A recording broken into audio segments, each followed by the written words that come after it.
Hi, my name is Enda Doherty and I own a company called Study Skills Ireland, and I'm also teaching here in Waterford in Delasahal College since September 1990. I blinked and all those years went past. I'm delighted to be here with Waterford in your pocket, and I'm here today in Lady Lane in their library, their lovely quiet library, a fantastic place to study. And I've just got some tips and advice, some help that might help you out over the Easter with your study. I think the first thing is to remember that the Leaving Cert that you're facing into, it's not the finish line, it's a start line.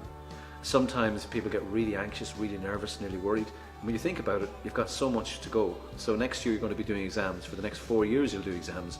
You'll probably do a post-grad, and then when you get to the workplace, you'll start doing exams. So I think the first thing is stay calm. So many people get really, really anxious and worried. The best analogy I could give you is if you saw someone running a marathon and on the start line they began to sweat profusely, jump up and down and cheer, you tell them to calm down. There was 26 miles to go. And I think that's the analogy you should keep in your head. Stay calm, do the best you can. There's simple things you can do. I suppose one thing I would do if I was you over the Easter holidays is make an exam plan. When you go into state exams, whether it's junior cert or whether it's leaving cert, which questions am I answering? Which order? How many marks goes for those questions and how much time? Any plan is better than no plan. I'm sure many of you found that the mocks or the pre's really difficult. It's really important that you improve the things that you got wrong, that you fix those things as you move forward. Simple thing to do each day is plan what you're going to study. Which topics will I study? And don't fall into comfort study. Comfort study, studying something you really like, or studying a teacher you really like, their subject, studying something you're good at. Try to identify your weaknesses. Try to understand that you need to fix the difficulties that you might have. And when you're planning, don't plan to do 50 chapters and do 49 and feel a failure.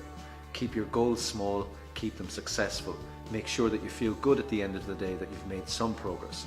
You'll only disappoint yourself and put yourself under huge pressure if you keep squeezing yourself every day to do an unrealistic amount of work.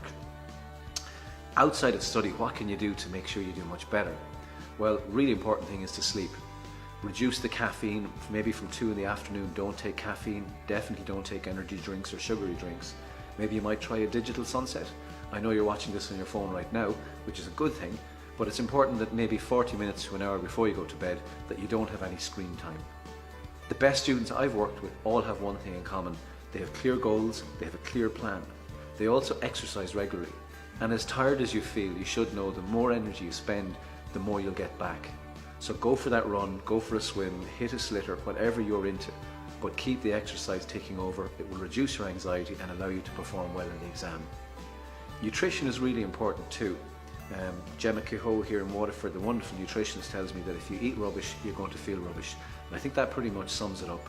If you're drinking a lot of high energy drinks and you're eating a lot of sugary, fatty food, you can expect a huge slump in energy later on. And it's really hard to concentrate when you're tired.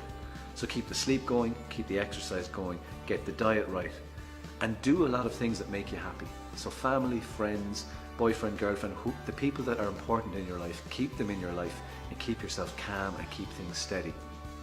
I think so many people don't realize that you have the power to have a positive mindset or negative mindset.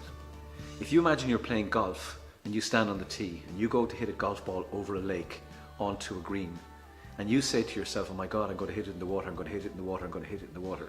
You can nearly be sure that you're going to get a splash and the ball is going to go in the water. And the important thing to tell yourself is, I can get through this. I've been in school for 6 years, I've done a lot of work, I've put effort in. Do the best you can, but do it with a positive mindset. It's all about believing that you can.